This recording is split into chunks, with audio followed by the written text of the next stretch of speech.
हिंदी में यूपीएससी की तैयारी से संबंधित प्रोग्राम्स को देखने के लिए सब्सक्राइब करें स्टडी IQIAS हिंदी। प्रकृति के जो संसाधन हैं, जिनको हम लोग प्राकृतिक संसाधन के नाम से जानते हैं, प्रकृति के द्वारा प्रदत्त होते हैं और ये सभी के लिए होते हैं।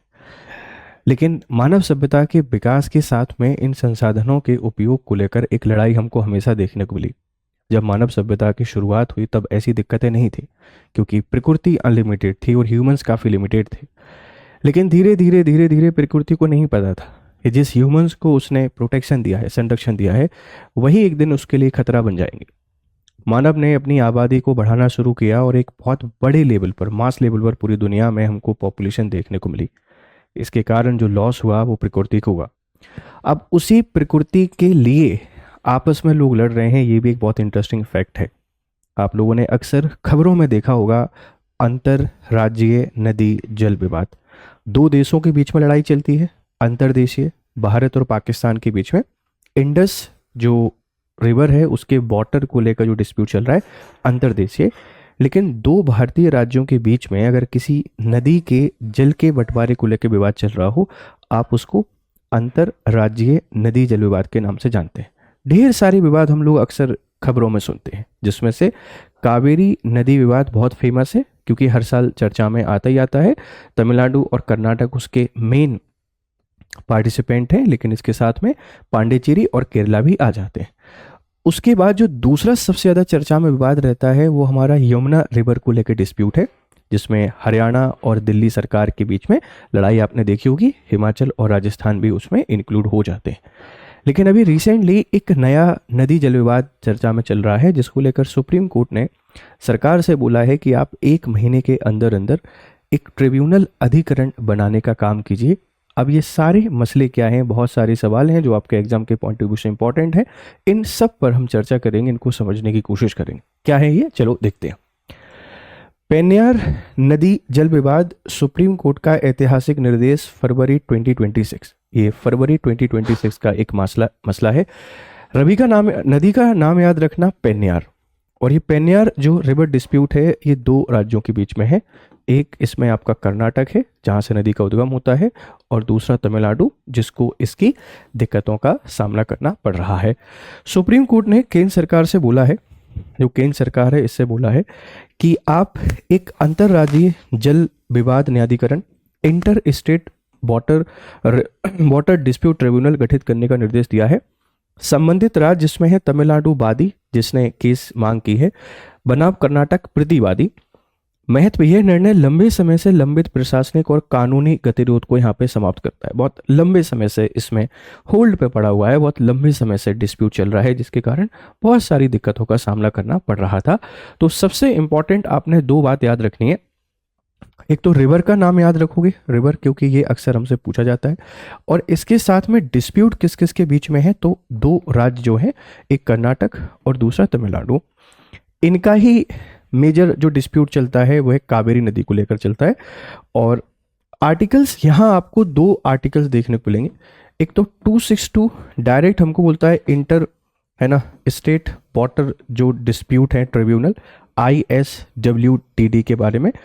और एक आप लोग देखेंगे आर्टिकल 131 यहाँ ओरिजिनल जो ज्यूरिडिक्शन है सुप्रीम कोर्ट का, इसके बारे में आपसे चर्चा करेगा कि जो सर्वोच्च न्यायालय है, इस सर्वोच्च न्यायालय का मूल क्षेत्राधिकार। इन सबको समझने की कोशिश करेंगे। यहाँ से कॉन्टेक्स्ट आपसे क्या पूछा जाएगा आपको समझ में आ गया होगा। अब समझते हैं न्यायपीठ का आदेश और समय सीमा क्या है। न्यायपीठ के जो हेड थे जस्टिस विक्रम नाथ, इसको चेयर कर रहे थे। तो जो जज हैं, आप जस्टिस विक्रम नाथ जी का नाम यहाँ पे याद रखेंगे। एकल सदस्यीय पीठ ने यह फैसला दिया है और डेडलाइन जो दी है वो 1 महीने के भीतर, अंडर दी 1 मंथ, जो सरकार है इसको यहाँ पे ट्रिब्यूनल का गठन करना पड़ेगा। निर्देश किसको दिए? केंद्र सरकार को। न्यायाधिकरण के गठन की अधिसूचना नोटिफिकेशन जारी करने की। तमिलनाडु द्वारा दायर की गई मूल शिकायत को गठन के बाद सीधे न्यायाधिकरण के समक्ष रखा जाएगा। द सेंटर में place the complaint filed by the Tamil Nadu before the tribunal open it's constitution. तो ये जो केस है ये ट्रिब्यूनल के सामने रखा जाएगा। और जो ट्रिब्यूनल्स होते हैं, इनके जो फैसले होते हैं, आप सबको पता है, ये बाइंडिंग होते हैं, बाइंडिंग। लेकिन आप ट्रिब्यूनल के सामने अपना पक्ष रख सकते हैं, इसकी कोई दिक्कत नहीं है। आप जो भी अपनी बात वहाँ पे रखना चाहें, अपने मुद्दे रखना चाहें, रख सकते हैं। तो 1 महीने का समय इसके अंतर्गत दिया गया है, ठीक है। अब देखो भौगोलिक संदर्भ की बात करते हैं। ये पेन्यार जो रिवर है एक अंतरराज्यीय नदी है। नदी का प्रकार कैसा है? ये इंटर स्टेट रिवर है। इंटर स्टेट मतलब जैसे ये कर्नाटक जो है, इस कर्नाटक की जो नंदी हिल्स हैं, इस नंदी हिल्स से इसका उद्गम होता है, नंदी हिल से, और आंध्र प्रदेश से होती है बे ऑफ बंगाल में चली जाती है। सर फिर इसका क्या दिक्कत है? इसके साथ क्या दिक्कत है? दिक्कत है इसकी एक ट्रिब्यूटरी है मडियार रिवर, एक ट्रिब्यूटरी है मडियार, और उस रिवर का जो वाटर है वह तमिलनाडु के पास पहुंचता है। और इस पर जब ये डैम बनाते हैं पेन्यार रिवर पर, तो उसका जो पानी है वह नहीं पहुंच पाता है तमिलनाडु में, और इसीलिए ये दिक्कत की बात यहाँ पे बन जाती है। तो विवाद तमिलनाडु के बीच में क्यों है? आप इस बात को समझ रहे हैं कि पेन्यार रिवर की एक ट्रिब्यूटरी का पानी अवरोध हो जाता है। किसके कारण? डैम के कारण। उसका लाभ नहीं मिल पाता है तमिलनाडु को, और इसीलिए ये विवादित है। तो नदी कैसी है? एक इंटर स्टेट रिवर है। इसकी प्रवाह दिशा आपको याद रखना है, उत्तर पश्चिम से दक्षिण पूर्व की है। कभी कभी डायरेक्शन हमसे पूछी जाती है, तो डायरेक्शन नॉर्थ वेस्ट से साउथ ईस्ट की ओर आपको दिखाई देती है। जैसे यहाँ से इसका जो उद्गम आपको दिखाई दे रहा है उत्तर पश्चिम से, और ये इधर की तरफ जा रही है, तो नॉर्थ वेस्ट की तरफ, सॉरी साउथ ईस्ट की तरफ इसकी डायरेक्शन आपको दिखाई देगी। महत्व क्या है? जल संसाधनों का साझाकरण किसी एक राज्य के विशेष अधिकार क्षेत्र में नहीं आता है। यह विवाद भौगोलिक आधार पर, और ये एक इंपॉर्टेंट पहलू आपको याद रखना है। नेचुरल जो जस्टिस है, इस नेचुरल जस्टिस की थ्योरी हमको सिखाती है, प्राकृतिक न्याय का सिद्धांत हमको सिखाता है कि जो प्राकृतिक संसाधन हैं, इन प्राकृतिक संसाधनों पर किसी एक राज्य या एक देश का अधिकार नहीं होता है, ये सभी का इस पर अधिकार होता है। तो कर्नाटक से निकलकर ये अगर कहीं और जा रही है, बे ऑफ बंगाल में अपना पानी डाल रही है, इसका मतलब ये नहीं है कि कर्नाटक अपनी मन मर्जी से इसका यूज करेगा। नहीं, अपनी मन मर्जी से नहीं कर सकता। एक रेशो में यूज करना पड़ेगा कि इसके आगे पड़ने वाले जो राज्य हैं, क्षेत्र हैं, उनको इतना दिक्कत ना हो। ये कर्नाटक पश्चिम में आता है और तमिलनाडु पूर्व में आता है। और आप सबको पता है कि हमारी बहुत सारी जो प्रायद्वीपीय नदियां हैं वो वेस्टर्न घाट से ही निकलती हैं और ईस्टर्न घाट में जाके बे ऑफ बंगाल में अपना पानी डाल देती हैं। तो विवाद की वजह बेटा क्या है? इसकी एक ट्रिब्यूटरी कहाँ से निकलती है, किधर बहती है, और इसकी इंपॉर्टेंस क्या है, इस बात को समझ जाएंगे। अब देखो, विवाद का जो केंद्र है वो है मार्कंडेय नदी। मार्कंडेय जो नदी है या मार्कंडेय रिवर है, ये विवाद का एक कारण है। ये मार्कंडेय नदी है, मार्कंडेय। और जब इस पर हम लोग क्या करते हैं, चेक डैम बना देते हैं, चेक डैम बना देते हैं कर्नाटक के द्वारा, तो इसका जो पानी है फिर पेन्यार रिवर में नहीं पहुंच पाता है। मतलब इसका जो पानी है वो अवरोध हो जाता है, और इसका जो लॉस है, देखो ये जा रही है तमिलनाडु में, और इसका जो लॉस होता है फिर बेटा किसको होता है? तमिलनाडु होता है। ध्यान रखना, पूरी वजह समझो। प्रमुख जो सहायक नदी है मार्कंडेय नदी, इसका विस्तार कर्नाटक और तमिलनाडु दोनों राज्यों में है। विवाद का कारण, कर्नाटक द्वारा इस नदी पर चेक डैम और डाइवर्जन संरचनाओं का निर्माण किया गया है। तमिलनाडु का तर्क है कि सहायक नदी पर बाधा मुख्य नदी के प्रवाह को प्रभावित कर सकती है। जो सहायक नदी पर आपने अगर डैम बनाया है तो मेन रिवर जो है, उस मेन रिवर के प्रवाह को अवरुद्ध कर सकती है। और यही एक विवाद की दिक्कत है कि आप अपनी मर्जी से डैम नहीं बना सकते। अगर अपनी मर्जी से डैम बनाओगे तो फिर दूसरे जो स्टेट हैं, इन स्टेटों को जो लॉस हो रहा है, इसके समाधान के लिए हमको फिर इंटर स्टेट जो रिवर डिस्प्यूट ट्रिब्यूनल है, इस inter state river dispute tribunal के पास जाना पड़ेगा, और वह फिर इसका जो समाधान देगा उसको हमको मानना ही पड़ेगा। ठीक है मेरे बच्चों। तो मेन जो दिक्कत है वो मार्कंडेय नदी पर जो चेक डैम बना के पानी को अवरोध करने की कोशिश की जाती है, वो यहाँ पर आ जाता है। अब देखो ऐतिहासिक आधार क्या है, 1892 का है। मद्रास और मैसूर के बीच में एक समझौता हुआ था, मद्रास और मैसूर के बीच का एग्रीमेंट है 1892 का नदी जल समझौता। तमिलनाडु का तर्क है कि यह समझौता आज भी मान्य और बाध्यकारी है, ये वैलिड और बाइंडिंग है। यह समझौता ऊपरी तटीय राज्य कर्नाटक को निचले राज्य की सहमति के बिना नई सिंचाई परियोजना शुरू करने से रोकता है। एक सिंपल सी बात है, देखो अगर कर्नाटक के यहाँ से कोई नदी बह के जा रही है और तमिलनाडु में अगर उसका पानी जाता है और कर्नाटक को ऐसा लगता है कि मैं कुछ नहीं कर रहा हूँ, मैं तो सिर्फ इस पर डैम बना रहा हूँ।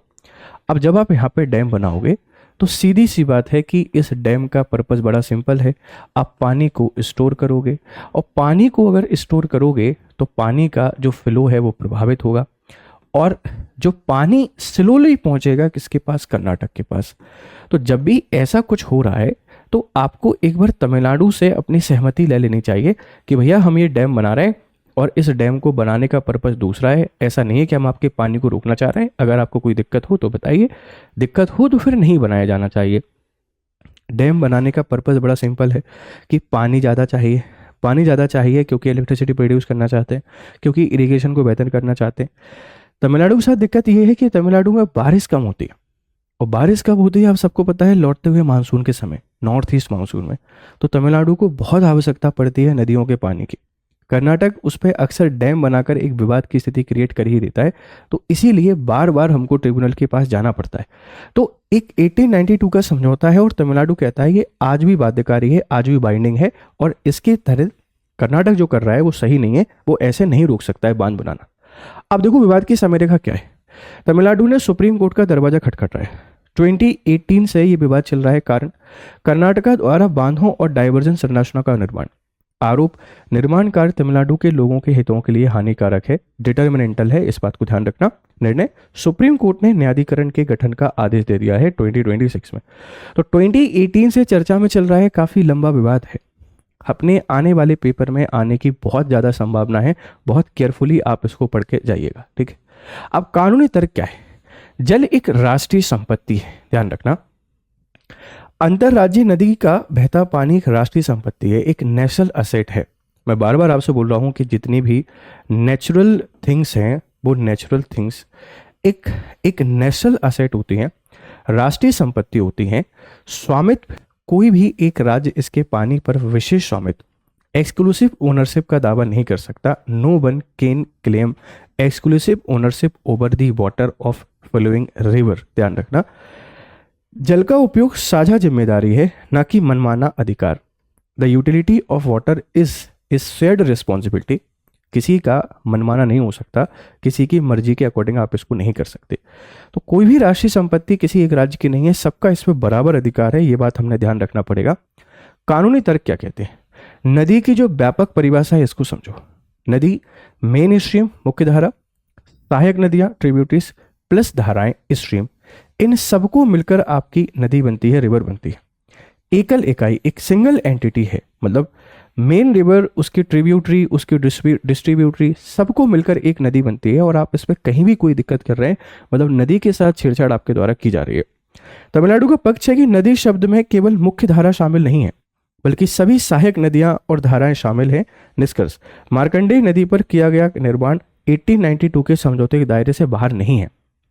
इनका कहना भी यही है कि आप अगर मार्कंडेय नदी पर जो निर्माण कर रहे हैं वो 1892 के समझौते से बाहर नहीं है, मतलब कर्नाटक जो कर रहा है वो इलीगल है और इसको रोका जाना चाहिए, क्योंकि तमिलनाडु के लोगों के हित भी प्रभावित होते हैं। तमिलनाडु में चाहे कृषि हो, चाहे मछली पालन हो, चाहे व्यापार हो, उसके लिए नदी के जल की बहुत आवश्यकता होती है। और कर्नाटक अगर हर नदी पर ही डैम बना लेगा तो तमिलनाडु में बहुत सारे क्राइसिस हमको देखने को मिलेंगे। अब ट्रिब्यूनल का यहाँ पे गठन कर दिया गया है। कर्नाटक का पक्ष और प्रतिवाद। कर्नाटक का दावा है, कर्नाटक का मानना था कि उसे मार्कंडेय नदी पर किसी भी डाइवर्जन संरचना या बड़े बांध का निर्माण करने की पूर्ण स्वतंत्रता है। कर्नाटक कहता है भाई हम तो एक ट्रिब्यूटरी पे काम कर रहे हैं ना, और ट्रिब्यूटरी पे काम कर रहे हैं तो ऐसा तो हम कर ही सकते हैं। इनका ऐसा पक्ष है। तमिलनाडु कहते हैं कि सुप्रीम कोर्ट में तमिलनाडु ने इसको पूरी तरीके से अस्थिर, है ना, होली अनएंटेबल करार यहाँ पे दिया है। विवाद का मूल कारण, क्या सहायक नदी पर निर्माण के लिए मुख्य समझौते के तहत अनुमति आवश्यक है। अब इस पे जो फैसला आएगा वह है रिवर जो डिस्प्यूट ट्रिब्यूनल है उसके द्वारा दिया जाएगा। क्या समझौते में जो नदी शामिल है उसके अलावा सहायक नदी भी उसके अंतर्गत ही आती है क्या। तमिलनाडु का कहना बिल्कुल सही है। एक नदी की जब परिभाषा पढ़ते हैं तो उसमें क्या पढ़ते हैं, मेन रिवर, ट्रिब्यूटरी, डिस्ट्रीब्यूटरी, सबको मिलाकर एक नदी बनती है, तो आना तो सब चाहिए। अब फैसला तो ट्रिब्यूनल सही तरीके से देगा कि ये होगा क्या। दोनों के अपने अपने पक्ष अपनी अपनी जगह यहाँ पर सही है, ठीक है। प्रशासनिक विफलता, बातचीत से समाधान नहीं निकल पाया है, इसीलिए अब एक ट्रिब्यूनल यहाँ पे गठित किया जाएगा और ट्रिब्यूनल इसका समाधान निकालेगा। संवैधानिक प्रावधान क्या है, कॉन्स्टिट्यूशन क्या कहता है। तो कॉन्स्टिट्यूशन को जब आप लोग देखते हैं तो यहाँ पर एक आर्टिकल है, आर्टिकल 262। इसका जो वन सब क्लॉज है ये कहता है संसद कानून द्वारा अंतर्राज्यीय नदियों के जल के उपयोग, वितरण या नियंत्रण से संबंधित किसी भी विवाद का न्याय निर्णय एडजुडिक्शन कर सकती है। मतलब संसद कानून बनाकर अंतर्राज्यीय जो नदी विवाद हैं इनके लिए सीधी सी बात है एक ट्रिब्यूनल यहाँ पे बना सकती है। एक ट्रिब्यूनल एक न्यायाधिकरण बना सकती है। न्यायाधिकरण या इनका कानून बनाकर किसी भी तरीके से समाधान कर सकती है। ये पावर किसके पास है? संसद। और ये संसद की एक्सक्लूसिव पावर है, स्टेट के पास नहीं है, इस बात को ध्यान रखना। तो अंतर्राज्यीय नदी जल विवाद कहाँ दिया गया है? आर्टिकल 262 के सब आर्टिकल 1 में। 2 काफी इंपॉर्टेंट है। सुप्रीम कोर्ट या किसी अन्य न्यायालय का इस मामले में हस्तक्षेप वर्जित किया जा सकता है ट्रिब्यूनल के गठन के बाद। जैसे ही ट्रिब्यूनल का गठन हो गया, मान लो एक यहाँ पे ट्रिब्यूनल बना दिया, तो ट्रिब्यूनल का जो फैसला है ये फैसला बाइंडिंग होगा और इसमें किसी भी तरीके का इंटरफेरेंस को रोका जा सकता है, चाहे भले सुप्रीम कोर्ट का हो या हाई कोर्ट का। तो 262 जो आर्टिकल है ये काफ़ी इंपॉर्टेंट है और ऐसे आर्टिकल हमारे पेपर में आ ही जाते हैं, आप इस बात को ध्यान रखना। ठीक है भाई, तो आर्टिकल 262 भी आ जाएगा समझ में। कानूनी ढांचा क्या कहता है? अंतर्राज्यीय नदी जल विवाद अधिनियम 1956, inter state water dispute act 1956। जैसे आर्टिकल 262 में संसद को पावर दी गई है, उसका यूज करके 1956 में संसद ने एक एक्ट बना दिया जिसे inter state river water dispute के नाम से जानते हैं। प्रावधान: यदि केंद्र सरकार को लगता है कि बातचीत से विवाद नहीं सुलझ सकता तो वे न्यायाधिकरण का गठन करेगी। शक्ति: न्यायाधिकरण का निर्णय सुप्रीम कोर्ट के आदेश के समान बाध्यकारी वाइंडिंग होता है। इसने जो फैसला दिया है वो वाइंडिंग है, आपने उसको मानना पड़ेगा, नहीं मानेंगे तो दिक्कतों का सामना करना पड़ सकता है दोनों राज्य सरकारों को। तो गठन कौन करेगा? केंद्र सरकार। किसमें लिखा हुआ है? जो एक्ट है नदी जल विवाद से संबंधित, कब बना? 1956। बनाया किसने? संसद ने। पावर कौन देता है? आर्टिकल 262 और इसके फैसले बाइंडिंग होते हैं, इनको मानना ही पड़ेगा। ठीक है, फैसले का सारांश क्या है? 1 महीने के भीतर न्यायाधिकरण गठन करना अनिवार्य है।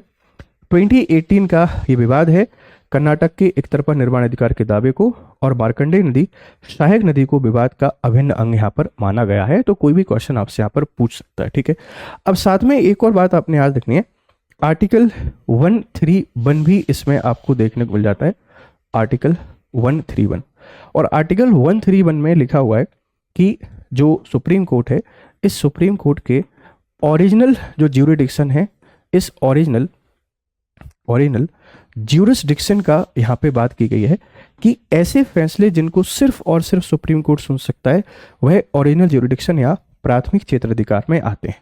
इसमें क्या है? सेंटर वर्सेस स्टेट, केंद्र सरकार और राज्य के बीच का कोई भी विवाद है, ये सिर्फ और सिर्फ ऐसे ही सुन सकता है, कोई और नहीं। ठीक, स्टेट और स्टेट, 2 राज्यों के बीच में कोई विवाद है तो सिर्फ और सिर्फ कौन सुनेगा? ऐसे ही सुनेगा। मोर देन 2 स्टेट्स, 2 या 2 से अधिक राज्यों के बीच के विवाद भी कौन सुनेगा? ऐसे। यहाँ मोर देन 2 एंड और स्टेट हैं, साथ में सेंट्रल गवर्नमेंट है, ये सारे के सारे विवाद कौन सुन सकता है? सिर्फ और सिर्फ सुप्रीम कोर्ट। ये उसका ओरिजिनल डिफैक्टो प्राथमिक क्षेत्राधिकार है, ये 131 में दिया गया है। इसीलिए इस पे सुनवाई सुप्रीम कोर्ट कर रहा था, बट उसने बोला कि पहले से प्रावधान किया हुआ है inter state river dispute tribunal का, तो उसका गठन करे केंद्र सरकार और 1 महीने के अंदर अंदर इस विवाद का समाधान होना चाहिए। साथ में एक कंसेप्ट और आपको यहाँ देखने को मिलेगा, जैसे आप लोग कह सकते हैं कि न्यायपालिका जुडिशियल एक्टिविज्म, कि सरकार ने जुडिशियल एक्टिविज्म का यहाँ पे यूज किया, मतलब न्यायिक सक्रियता, उसके द्वारा यहाँ आदेश दिया सरकार को, कोई समाधान नहीं निकाला। तो ये एक एग्जाम्पल देखने को मिल जाएगा। एक इंपॉर्टेंट डिस्कशन था, मुझे पूरी उम्मीद है कि आपको पसंद आया होगा। अब आपके काम की बातें कर लेते हैं जो बहुत जरूरी हैं। आप लोग देखो, अगर यूपीएससी की तैयारी कर रहे हो तो ये हमारे फरवरी के बैचेस हैं। SIP हिंदी ये हमारा क्रैश कोर्स है, फरवरी बैच, और GRS लाइव के थ्रू ये आपको इतने कम दामों में मिल जाएगा। 6 फरवरी से बैच की शुरुआत हो रही है। प्रतिज्ञा ये हमारा 2027 को टारगेट करके एक बैच है और ये इतने में आपको मिलता है, बट अगर GRS लाइव कोड के साथ आते हैं तो 24,999 में आप 2027 की तैयारी कर पाएंगे। 7 फरवरी 2026 से बैच की शुरुआत हो रही है और ये निर्माण हमारा 2028 का बैच है हिंदी मीडियम के लिए।